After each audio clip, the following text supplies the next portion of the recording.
तर मित्रांनो, turning points day to day चालू घडामोडी या सिरीजमध्ये तुमचं पुन्हा एकदा हार्दिक स्वागत आहे. 4 ऑगस्ट अर्थात हा व्हिडिओ बनवताना 5 ऑगस्ट आहे. काल माझ्याकडे लोकसत्ता मटाव वर्तमानपत्र न आल्यामुळं हा व्हिडिओ किंवा आज नोट्स काढून ते तुम्हाला बनवत आहे. 5 ऑगस्टचा देखील व्हिडिओ तुम्हाला रात्री मिळून जाईल.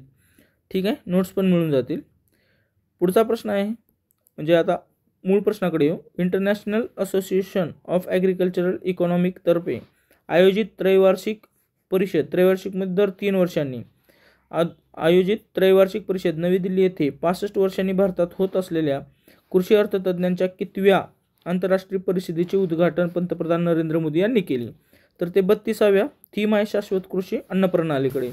या ठिकाणी लक्षात घ्या, ही जी परिषद झाली कृषी तज्ञांची, ती परिषद कितवी होती? 32वी. उद्घाटन कोणी केलं? नरेंद्र मोदी. आणि कोणत्या ठिकाणी झाली? नवी दिल्ली. हे 3 महत्त्वाचे मुद्दे आहेत, जे 3 अँगलने तुम्हाला प्रश्न निर्माण होऊ शकतात. त्यामुळं आणि थीम पण लक्षात घ्या, शाश्वत कृषी अन्न प्रणालीकडे. अशा प्रकारे 4 प्रश्न निर्माण होतात. वाचत असताना तुमचा प्रश्नाचा ॲटिट्यूड निर्माण झाला पाहिजे. नुकताच यामिनी कृष्णमूर्ती यांचं निधन झालेलं असून कार्यक्षेत्र त्यांचं भरतनाट्यम आणि कुचिपुडी नृत्यांगना आहे. आता यांच्याबद्दल की नुकतेच निधन झालेले यामिनी कृष्णमूर्ती हे कोणत्या नृत्यांगनाशी किंवा नृत्य प्रकाराशी निगडीत होते? तर हे दोन्ही पण दिलेलं आहे सगळ्याच वर्तमानपत्रामध्ये. पद्मश्री 1968, पद्मभूषण 2001, पद्मविभूषण 2016, संगीत नाटक अकादमी पुरस्कार 1977. हा जास्तीत जास्त MPSCला प्रश्न असं एक्स्ट्रा विचारला जाऊ शकतो, तर हे लक्षात ठेवा तुम्ही. पुढचा आहे, पश्चिम घाटाच्या पर्यावरणासंबंधी 2010 मध्ये ज्येष्ठ पर्यावरण तज्ज्ञ डॅश डॅश यांच्या अध्यक्षतेखाली समिती स्थापन करण्यात आली होती. तर ती समिती होती माधव गाडगीळ यांची.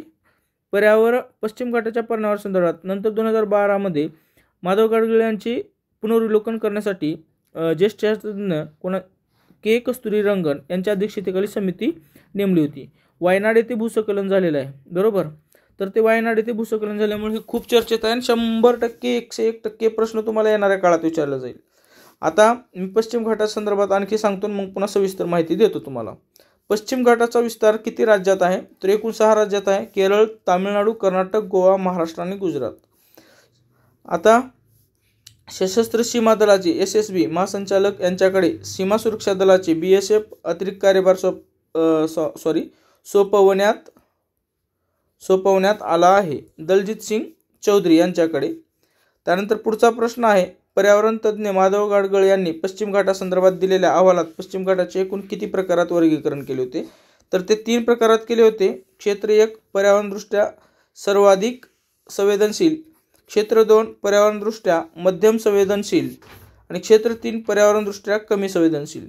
त्यांनी अगोदर सांगितलं होतं की ही क्षेत्र 1 आहे त्या ठिकाणी अजिबात काम करण्यात येऊ नये, क्षेत्र 2 मध्ये कमी प्रमाणात आणि क्षेत्र 3 मध्ये तुम्ही घर म्हणजे हे करावं. बरं, आता वायनाड येथे जे काही भूस्खलन झालेलं आहे त्यात तब्बल 200+ लोकांचा म्हणजे नाहक बळी गेलेला आहे. तर त्यामध्ये पर्यावरणदृष्ट्या सर्वाधिक संवेदनशील क्षेत्र 1 होतं जे भूस्खलन झालेलं आहे. म्हणजे त्यांनी त्यावेळेस 2010 मध्ये जे काही वर्तवलं होतं तर त्याची घटना म्हणजे की बा ही तो मोठी हानी होऊ शकतो. म्हणजे आता त्या ठिकाणी त्यांनी काय केलं, रिसॉर्ट बांधलेले आहेत त्या ठिकाणी, म्हणजे मोठ्या प्रमाणात बांधकाम करण्यात आलेलं आहे. म्हणजे तर फोडाफोडी करणं ह्या गोष्टीमुळे हे सगळं होतं असं अगोदर सांगितलं होतं. ती त्यांचा जे काही अंदाज होता तो खरा ठरलेला आहे दुर्दैवाने. पुढचा प्रश्न, देशभरात अनुसूचित जाती म्हणून गणल्या जाणाऱ्या जातींची यादी निश्चित करण्याचा अधिकार राष्ट्रपतींना आहे आणि तो कोणत्या कलमानुसार आहे? तर ते कलम 341 आहे. बघा, SC जे आहे त्यांच्यामध्ये उपवर्गीकरण करणं हे राज्यांना एक प्रकारे अधिकार आहे. अशा प्रकारचा निर्णय सर्वोच्च न्यायालयाचे सरन्यायाधीश यांच्या अध्यक्षतेखाली खंडपीठ जी होती स्थापन केली त्यांनी दिलेला आहे, निर्णय दिलेला आहे. आता काही लेख वाचत होतो त्यामध्ये हे आलेलं आहे, लोकरंग किंवा रविवार विशेष. जाटव, रविदासी, वाल्मिकी ही जी SC मध्ये एकदम अतिमागास आहेत ते उत्तर भारतामध्ये आढळतात. माला आणि मडिगा ही SC मधील अतिमागास ज्या जाती आहेत त्या दोन्ही तेलुगू राज्यामध्ये, तमिळनाडू आणि म्हणजे जे आहेत तेलुगू राज्य तिकडं, समजा ह्याला दक्षिण भारत धरा. मीना ही SC मधील सगळ्यात अतिमागास जी जात आहे ती राजस्थानमध्ये. अरुण थियार ही SC मधील जी जात आहे ती तमिळनाडूमध्ये. कदाचित आलं तरी येऊ शकते. मुशहर ही जात आहे SCची अतिमागास, ती बिहार राज्यामध्ये. त्यानंतर डॅश डॅश यांनी न्यायाचा सिद्धांत मांडला, थिअरी ऑफ जस्टिस मांडलेला आहे जॉन रॉल्स यांनी. ही आता सध्या कशामुळे चर्चेत आलं, साहजिकच जे काही SCची उपवर्गीकरण करणं गरजेचं आहे त्या संदर्भामुळे आलेलं आहे. केंद्र स्तरावर नोकऱ्यामध्ये अनुसूचित जातीसाठी किती टक्के आरक्षण आहे, तर ते 15% आहे. महाराष्ट्रात सरकारी व निमसरकारी नोकऱ्यामध्ये अनुसूचित जातीसाठी किती टक्के आरक्षण आहे, तर ते 13% आरक्षण आहे. महाराष्ट्रात अनुसूचित जातींची संख्या 59 आहे. हे सगळं वर्तमानपत्रामध्ये आहे, लोकसत्तामध्ये आलेलं मी घेतलेलं आहे. पुरुष असल्याचा आरोप करण्यात आलेली बॉक्सर महिला खेळाडू इमान खलीफ कोणत्या देशाची बॉक्सिंगपट्टी आहे, तर ते बॉक्सिंगपटू आहे अल्जेरिया आहेत. आता IOCचे अध्यक्ष कोण आहेत, आंतरराष्ट्रीय ऑलिम्पिक समितीचे अध्यक्ष थॉमस बाक.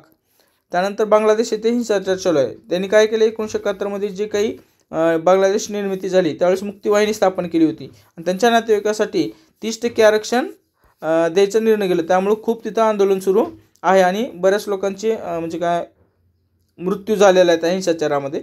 सध्या बांगलादेशच्या पंतप्रधान शेख हसीना असून. पुढचा प्रश्न पाहू. या संघटनेचा प्रमुख इस्माईल हनिये याची हत्या करण्यात आलेली आहे. हा हमास या संघटनेचा अध्यक्ष होता. मोसाद ही गुप्तचर संघटना कोणत्या देशाची आहे, तर इस्रायल. बरं, आता पुढचा महत्त्वाचं जे आहे ना मित्रांनो, चालू घडामोडीचं आहे ना 10 रुपयेमध्ये तुम्हाला संपूर्ण कोर्स आम्ही अपलोड करून दिलेला आहे, वार्षिकी चालू घडामोडी म्हणून 10 रुपयेमध्ये. जानेवारी 2024 पासून ते आजपर्यंत तुम्हाला ते मध्ये टेस्ट ऑब्जेक्टिव्ह प्रकारात मिळून जातील. मित्रांनो, व्हिडिओ आवडला तर नक्की शेअर करा, सबस्क्राईब करायला विसरू नका. Thanks for watching this video.